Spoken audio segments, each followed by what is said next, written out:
Hello दोस्तों, मैं safe channel में आपका हार्दिक स्वागत है। इस वीडियो में हम सीखेंगे किसी संख्या का अभाज्य गुणनखंड कैसे निकाले। तो किसी संख्या का अभाज्य गुणनखंड उस संख्या को अभाज्य संख्याओं के गुणनफल के रूप में लिखना ही होता है। इस वीडियो में हम कुछ सवालों को देखेंगे और उसके आधार पर हम अभाज्य गुणनखंड करना सीखेंगे। तो चलिए सीखते हैं। हमारे पास एक संख्या 156 है, इसका हमें अभाज्य गुणनखंड ज्ञात करना है। तो सबसे पहले हम इस 156 का गुणनखंड निकालेंगे। इस तरह 156 इसे अब डिवाइड करेंगे। 2 7 14, 2 8 16, फिर से 2 से कटेगा, 2 3 6, 2 9 18। अब यह 3 से कटेगा, 3 एकम 3, 3 त्रिकी 9। इसके बाद से यह 13 से कटेगा।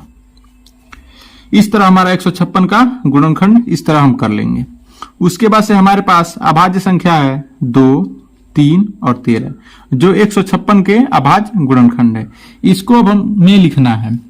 156 का अभाज्य गुणनखंड क्या होता है? किसी संख्या का अभाज्य गुणनखंड उस संख्या को अभाज्य संख्याओं के गुणनफल के रूप में लिखना होता है। तो हमारे पास इसमें 2, 3 और 13 अभाज्य संख्याएं हैं, तो इनके गुणनफल के रूप में ही लिखना हमको पड़ेगा 156 का अभाज्य गुणनखंड लिखने के लिए।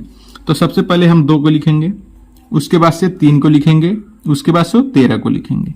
अब देखिए 2 हमारा यहाँ पर 2 बार है, तो इस पे हम 2 घात रख देंगे और इस प्रकार 2 पर स्क्वायर गुणे 3 गुणे 13, ये हमारा 156 का अभाज्य गुणनखंड हो जाएगा।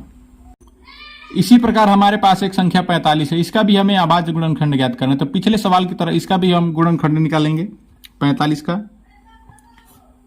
यह 3 से कटेगा सबसे पहले, 3 एकम 3, 3 पचे 15। उसके बाद फिर से 3 से कटेगा, 3 पचे 15। उसके से 5 से कटेगा, 5 एकम 5।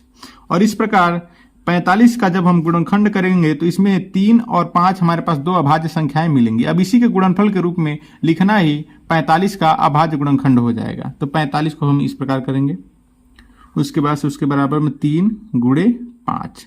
अब 3 हमारे यहाँ पर कितनी बार आया? 2 बार। तो इस पे हम 3 पर 2 घात लगा देंगे। इस प्रकार 3 पर स्क्वायर गुणे 5, ये हमारा 45 का अभाज्य गुणनखंड हो जाएगा।